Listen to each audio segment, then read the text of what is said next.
de mbola amin'ny fifaliana mandrakariva no afahana miaraka amintsika indray a ao anatin'izao fotoana foy izay ifampahirizantsika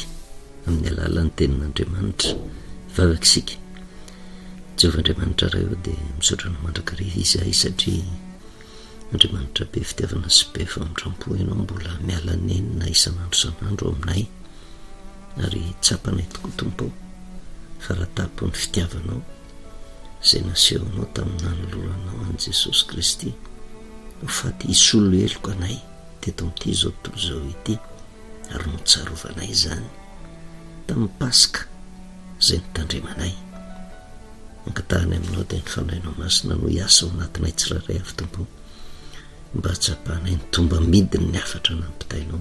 tao anatin'izany Pasika izany. Tenena Jehovah fa meny mpanomponao amin'ny anaranao Jesosy. Amen. Faly miarabantsika amin'ny anaran'i Jesosy any manona ny fahasoavana sy ny fedana ny tompo amintsika mandrakariva. Miarabantsika isam-batan'olona tsy hakanavaka na kristianina na tsy kristianina fa nizaniza mandre dia miarabantsika natafita soa ny Pasika ary mino aho fa azontsika ny zavatra tiana nampitaina tao anatin'izay Pasika izay famerenana nisy ny Pasika izay araky ny nambaran'i Jehovah-Andriamanitra hoe tandremana ao anatin'ny 4 ny volana Nisanina ary manazavitsika teto hoe misy ny volana ara-baiboly ary ny Pasika izay nitandremana tamin'izany vanim-potoana izany tao amin'ny tany Egypta baiko napetraka Jehovah ary tsy hoe nijanona fotsiny tamin'ny zanak'Israely tamin'izany vanim-potoana izany fa nataony ho lalàna tandremana ho amin'ny taranaka faramandimby ary lalàna mandrakizay dia ny 4 ny volana Nisanina izany hoe tsy maintsy mamantatritsika izany le calendrier ara-baiboly izay fanresahantsika teto ihany hoe ny voaloha taona ara-baiboly dia tamin'ny 19 marsa izay ny voalohan'ny volana Nisanina ary ny 4 ny volana Nisanina dia manisa 4 andro aorianan'io voalohan'ny volana Nisanina io izay mifanitsy indrindra tamin'ny calendrier grégorienne ny 1er avril ifo 2 avril ny andro 4 amin'ny volana Nisanina. Ny zava-dehibe ao anatin'izany izay matetika tsy sapan'ny olona tsy hoe nanendrany fotsiny Andriamanitra hoe amin'ny 4 ny volana Nisanina fa tao anatin'ny fenomanana izy io satria ny volana ara-baiboly tsy maintsy manomboka amin'ny maizom-bolana mandrakariva ny volana rehetra ny volana voalohany nefa no nanambaran'i Jehovah mba hitandremana ny Pasika dia amin'ny 4 ny volana Nisanina na ny volana Biba dia tsy maintsy fenomanana izy io ary rehefa jerevana ny volana ara-baiboly izay nitomboka tamin'ny 19 marsa dia mifanitsy indrindra taty amin'ny arivan'ny voalohan'ny volana avril ny fitombohan'ny 4 ny volana Nisanina mitohy ny 2 ny volana avril satria ny andro ara-baiboly dia mitomboka amin'ny ariva maty masoandro izay mihafara ny ampitson'iny amin'ny ariva maty masoandro ary 4 ny volana Nisanina izany dia nanomboka ny 1er avril ariva dia mitohy 2 avril ary zay ny Pasika ara-baiboly araky ny baiko napetraka Andriamanitra ary tsy nanova mihitsy io Andriamanitra io. Maro tamin'ny olona izay niverina amin'ny fahamarinana izany maro fa tsy betsaka satria mbola ohatran'ny zava-baovao amin'ny olona izany dia mitandrina an'izay le Pasika 4 ny volana Nisanina izay. Misy nefa ny Pasika hafa ihany koa dia ilay Pasika araky ny fifanarahana kristianina maneran-tany, fifanarahana tsy araky ny baiboly fa fifanarahan'ny kristianina rehetra dia nataony isaky ny lahady izy io, isaky ny lahady dia izay no afantarantsika hoe rehefa tonga ny Pasika dia saiky manerana an'izao tontolo izao ary na de eto amin'ny firenentsika ihany ko aza de lahady io pasika io lahady pasika io tsy fa 14 ny volana Nisanina fa raha mijeritsika zany a de ny alarobia ifolo lakamisy ny 1er avril ifolo 2 avril zay ny fa 14 ny volana Nisanina zay le fenomanana fa ny fifanarahan'ny kristianina de ny anazy tamin'ny 5 avril teo zay ny pasika ny fanarahan'ny kristianina rehetra de ina koa no ataotsika miarahaba koa arabaina zay natafita kristianina rehetra natafita ny 14 volana Nisanina mitandrina ny pasika larobia ifo lakamisy de miarahaba atsika koa kristianina rehetra tsy akanavaka satria zany pasika zany ange ahatserovana mandrakarivan'Andriamanitra tonga amin'ny tenin'ny Paoly apôstôly hoe raha mamaky sika any amin'ny bokon'ny Filipianina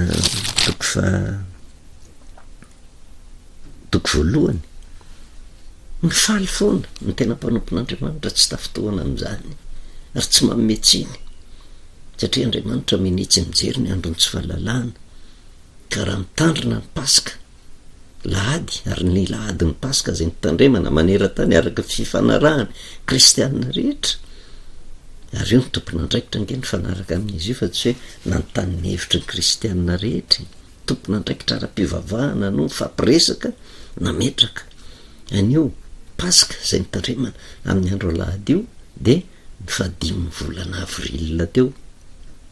omaly zany satria androantsika mandre de fampahirezany de miarahaba atsika ihany keo natafita soa ny pasika miarahaba atsika tsy mametsiny mihitsy fa nanotandrina ny 14 volana Nisanina ny alarobia folo lakamisy na ny tandrina ny 15 volana avril andro lahady ny zavatra nitovizana de ity nitandrina ny pasika de arabaintsika natafita soa ny pasika ary matotsika mbola nanaiky na nitandrina ny larobia folo lakamisy na nitandrina ny alahady de Jesosy Kristy daholo angeny ao ambadika zay de tonga am'le tenin'ny Paoly apôstôly aty amin'ny bokon'ny Filipianina toko voalohany 15 ka hatramin'ny 15 hoe felonana sy fifanderana aza no hitoriany sasany any Kristy ozy a fifaliana kosa ny any sasany a fitiavana ny any sasany a satria fantany fa voatendry ho mpanafatsiny ny filazantsara fifampay-andaniana kosa ny hotoriany sasany any Kristy a fa tsy mba fo madio ka mihevitra nampifahoriana ny fifatorako ao anary no izy afa-tsy zao amin'ny atao rehetra na amin'ny fiatsaram-belatsy na amin'ny marina Kristy nitoriana mifaly amin'izany a eny mbola hifaly any a tena mpanompon'Andriamanitra zany mifaly raha mbola Jesosy nitoriana satria inona ny antony ny olona velona nge no mandre ny afatry ny tenin'Andriamanitra ka raha mbola Jesosy nitoriana ka raha mbola hitady ny marina ny olona de tsy maintsy andre ny marina izy de tsy tokony hifanometsiny fa raha tena manana an Jesosy de mitory ny marina fotsiny fa tsy manery ny olona hoe tsy maintsy ary tsy manenjika ny olona zay hoe tsy mitovy firehana aminy fa mitaona ny olona kosa mba iondrika eo anatin'ny soratra masina inona marina tena ambaran'Andriamanitra ao anatin'ireny fahamarinana toritsika ao am-piangonana ireny de manana safidy ny olona satria zay ny namoronana an'Andriamanitra atsika zanak'olombelona no ariny araky ny endriny araky ny tarehiny tsy hoe le fomba na le fahitana ivelany ny tiany soratra masina ambara am'izany any amin'ny Genesis toko voalohany fa hoe anana anahaka ny toetrany rina ny toetra n'Andriamanitra ambony indrindra dia fananana safidy manana safidy n'Andriamanitra de namorona atsika izy de nomena atsika ny safidy ary rehefa nomena atsika ny safidy de afaka mandray fanapahakevitra tsika am'izay everitsika fa mety na anaraka ny sitrapontsika isika na mba anapa-kevitra iaino ny feon'Andriamanitra kanefa eo mifandraisana ny afatr'Andriamanitra indray de arakarak'izay olona mandreny teny na andeha arak'izay fahatakarany azy izy, zay le mandeha araky ny fisainany zanak'olombelona na manan-kilefitra manoloana ny afatr'Andriamanitra zay ampitany. Noho izany lasa iny ny Pasika de miarahaba atsika na tandrina ny 14 volana Nisana na nitandrina ny Pasika tamin'ny 5 avril, miarahaba atsika na tafita soa ny Pasika tao anatin'izany rehetrarehetra zany. Tsy mampaninona atsika zany satria inona ho adinoana ve satria lasa le daty zay ny fanarahantsika, tsy fa tsarovana. Ary ny afatry ny Pasika de afatra mitoetra maharitra mandra-piavin'i Kristy eny amin-drahona lanitra, mandra-piavin'i Kristy eny amin-drahona lanitra. Zao no ambarany ao amin'ny Korintianina 1 zay mbola hitorantsika fanazavana makasika ny votoatin'ny Pasika. Korintianina 1 toko 5 ny 9 ka hatramin'ny 7 ihany no jerevantsika hoe tsy mety ny firerehanareo izy fa fantatrareo fa ny masirasira kely de mahazo ny vongana rehetra. Isoro ny masirasira ela ozy mba vongana vaovao ianareo arak'izay tsy mahamisy mahasirasira anareo fa voavony Kristy Pasika ho atsika. Io tsindritsika voavony Kristy Pasika ho atsika. Zay ny famarinan'ny teny Soratra Masina zay mbola iverainantsika. Zany hoe ny Pasika zany de famonoana an Kristy. Ny Pasika zany de fahatserovana ny fahafatesan'i Jesosy Kristy. Tsy misy famarinana ankoatran'izay, tsy misy famarinana ankoatran'izay. Fa mbola iverainantsika moa zay zavatra zay. Any amin'ny Korintianina 1 ndray toko 12 raha fantatritsika fa ny Pasika ozy de voavony Kristy, dikan'izany mampafantatra fahafatesan'i Jesosy. De ary amin'ny Korintianina 1 toko 9 toko 12 andiny 20 de zao ny voasoratra. Somary lalindalina kely izy ty ary zay ny mahatsara an'le hoe aloha mandinika Soratra Masina mandalina mafy. Ny andiny 20 fa naoviana ianareo no mihinana itony mofo tony sy misotro amin'ny kapoka de manambara ny fahafatesan'ny Tompo ianareo mandra-piaviny. Resaka fandraisana fanasan'ny Tompo indray no resahan'ny Paoly indray aty amin'ny Korintianina 1 toko 12 zay tenenany hoe naroviana ianareo, naroviana no mihinana itony mofo tony sy misotro amin'ny kapoka. Ny dikan'ny tenin'ny Paoly Apôstôly zany de naroviana ianareo no mandray fanasan'ny Tompo. De manambara ozy ny fahafatesan'ny Tompo mandra-piaviny. De toizantsika ihany satria ny fahafatesan'ny Tompo mira Pasika de azo lazaina hoe naroviana ianareo no mandray ny fanasan'ny Tompo de manambara fa Pasika mandra-piavin'i Kristy. Mandra-piavin'i Kristy eny amin'ny rahona lanitra. Zany hoe le fahatserovana ny tombam-bidiny ny afatra tao anatin'ny Pasika de zavatra tsy mandalo fotsiny fa zavatra mitoetra hoeritreretina mandra-pahatonga ny vanim-potoana atongavan'i Kristy eny amin'ny rahona lanitra zay sy efa rano ty zao tontolo zao ity. Ary zany zavatra tsara ho fantatra fa maninona amin'ny resaka an'izany efa ndraisana fanasan'ny Tompo ve de anambara Pasika. De raha mijerytsika ny any amin'ny Exodosy efa nentsika tety vonoana ny zanak'ondry tsy misy kilema de natsatsika de iny nofony zanak'ondry tsy misy kilema iny no nohanina miaraka amin'ny mofo tsy misy masirasira. Ary tany amin'ny Exodosy ndraha tetina mitato ambaravarana sy ny tolam-baravarana hoaninareo faingana izy ozy fa Pasika Jehova. Hoaninareo faingana izy fa Pasika Jehova. Io no tandindo fandraisana fanasan'ny Tompo tany amin'ny testamenta taloha. Rehefa tonga ny Pasika zany de ny zavatra tokony ho fantatra indray de ty tsy maintsy misy fandraisana fanasan'ny Tompo ho fahatserovana an'izay famonoana ny zanak'ondry tsy misy kilema zay, ny fihinanana ny nofony miaraka amin'ny mofo tsy misy masirasira sy ny anana mangidy ary ndraha tetina mitato ambaravarana sy ny tolam-baravarana. Ka raha tonga ny Pasika ny zavatra tokony atao de fanazavana indray mandeha indray amin'ny olona.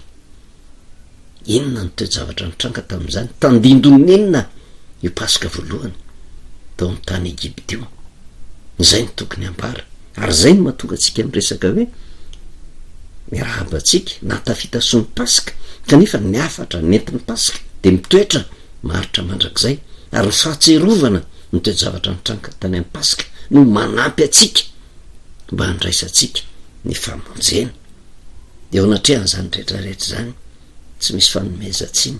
kanefa maninona moatsika no miresaka an'izay hoe tena tsy maintsy resahana ny pasika mitovy ange ny baiboly eo am-pialatanantsika menakavy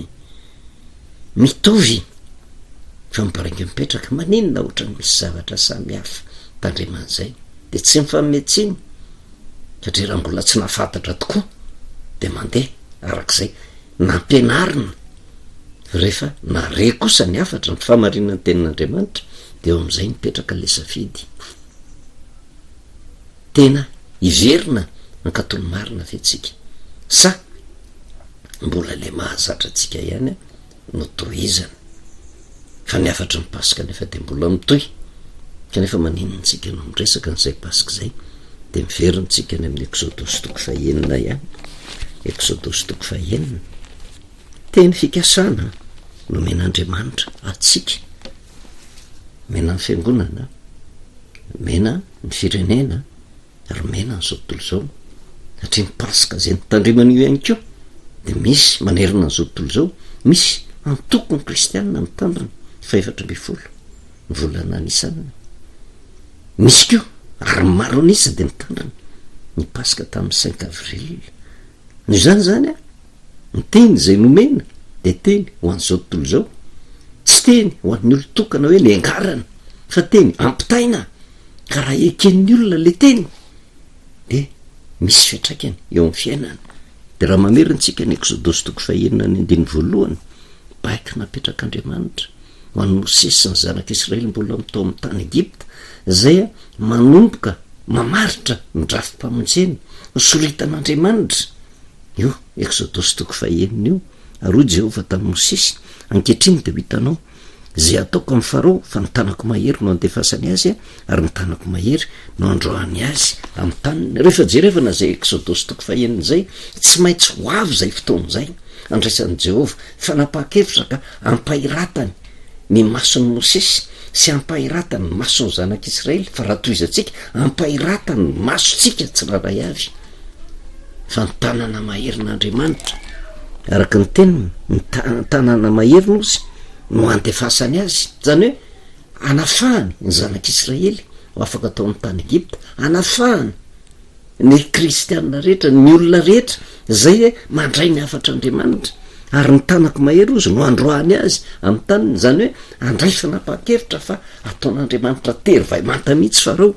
andefa ny zanak'Israely ho afaka ary ino ny vanim-potoana io de io le resahantsika hoe le pasika io satria nomboka tamin'ny vanim-potoana io tsy mbola afaka ny zanak'Israely nitondra faisana izy mafy ny zavatra ny anjady tany ary ny zavatra manaitra nefa de ty raha mijery ny tantara isika parapatonga ny 420 volana anisany ny andro rehetra melohan'izy io da ohatrany misy korotany zany ohatrany misy ady zany ohatrany misy tsy fandriampahalemana zany ohatrany misy fisavotahana zany ohatrany misy fahorina mianjady amin'ny olona ary mino aho fa olona mahiratra daholo tsika mahita ny toejavatra misy manerina n'ity zao tontolo zao ty tsy tonga ho azy ange ny toejavatra mitranga eo ady any ivelan'io nga io mijanona fotsiny amin'ny Israely sy ny adiny Israely sy ny Amerikana ry Iran sy ny Pombazy misy antony io milohan'ny pasika io zavatra mitranga zay mampitatanany olona atahorana ho tonga amin'ny tena 3e guerre mondiale raha tsy jeran'izay fotsiny tsika hoe manerina n'izao tontolo zao fa mitaintaina koa ny firenena manodidina satria ny fiatraikany io ady io tsy mijanona atreo ihany fa isy fiatraikany keo amin'ny firenendrehetra manerina n'ity zao tontolo zao ty raha mitodika fotsiny tsika eto Madagasikara ny toejavatra mitrangany melohan'ny atonga avy amin'ny pasika de jereo va misetsehana vetsy aveloa ny toejavatra mitranga nisy tsy fitovizan-kevitra ny fifandrahonana maro isan-karazany tsy tongatonga ho azy renydre olona fa ny zavatra ny ainany natao amin'ny tany Egipta de na de nandray fanapa-kevitra ary Jehova hamonjy ny zanak'Israely tsy nasakana ny fahoriana tsy anjady zany fa ny olona miaraka amin'Andriamanitra fotsiny de natoky ny tenin'Andriamanitra izy ho hitanareo zany hoe manana faharetana miandro fotsiny ny vahaolana hoentin'i Jehova fa inona ny tokony atao anatrehan'izay manaiky mandray ny afatra nampitain'Andriamanitra makasika ny pasika ary zay no natonga ny zanak'Israely tsy tonga de nesorina fa nomandina mba hita amin'ny lafiny anankiray ahita ny fahoriana sy loloza mianjady milohan'ny atongavan'ny fanafahana fa fanomanana koa ny zanak'Israely tamin'izany vanimpotoana zany mba hatsapa ny zavatra takian'Andriamanitra ao anatin'le fanafahana zay ho tanterahany amin'ny andro pasika kanefa na izany na tsy zany ny zavatra mitranga de ty na am'izao androtsika zao ary mbola miasa Andriamanitra nge ary mbola miezaka mandrakariva maniraka amin'ny mpanompony izy mba hatsapan'ny olona ny tomba midin'izany pasika zany de matoky sy mihena fa tsy anampitsofonytsika manoloana n'izany toe-javatra zany fa ny zavatra lehibe ampitaiko amintsika fotsiny de ty miarahabatsika samy natafita sy ny pasika na nitandrina ny 4 volana anisany na nitandrina ny lahady 5 avril fa nisy zavatra nataon'Andriamanitra tsy voavidim-bola ho atsika kristianina tandrina ny 4 volana anisany ho atsika kristianina nitandrina ny 5 volana avril andro lahady na inona na inona fomba eritreretintsika sy ny foto-kevitra nentina atao anivon'ny fiangonana na ho an'ny zanak'olombelona rehetra ety amin'ity zao tontolo zao ety na mino an'Andriamanitra na tsy mino an'Andriamanitra afaka sika afaka daholo zao tontolo zao afaka ary zay ny fifalian-dehibe de mbola hitondra n'izany fanazavany zanytsika hoe iteniteny foana aveo pasteur io fa tena olona afaka tsika ary tsy tokony eritreritra ninonina fa noho ny amin'ny pasika de zao afaka zao tontolo zao afaka ianao afaka tsika rehetrarehetra tsisy olona afaka irehare hoe anareo tsy afaka fa olona afaka daholy afaka ny firenena afaka zao tontolo zao de hitatsika moa fampahirezana hoentin'Andriamanitra ao anatin'izany rehetrarehetra zany de matoky sy mino fa ny fanahy masina de hiasa mandrakariva ao anatintsika mba hananatsika etaeta ny amantatra ny sitrapon'Andriamanitra indrindra ny zavatra ten'Andriamanitra ampitaina ao anatin'izay zava-mihafa mipasika zay afaka isika misaotra anao Jehovah Andriamanitra ray ny amin'ny teny mandray zay tonga taminay teny fian'ny fitiavana teny mampahery na de mahafiarany zavatra andalova kanefa fa nisy ny pasika de ho an'izao tontolo zao de misaotra anao mideranao olona afaka izao tontolo zao misaotra indrindra ray amin'ny anaranao Jesosy amen manao velomantsika amin'ny anaran'i Jesosy manonona ny fahasoavana sy ny fahitana ny tompo amintsika mandrakariva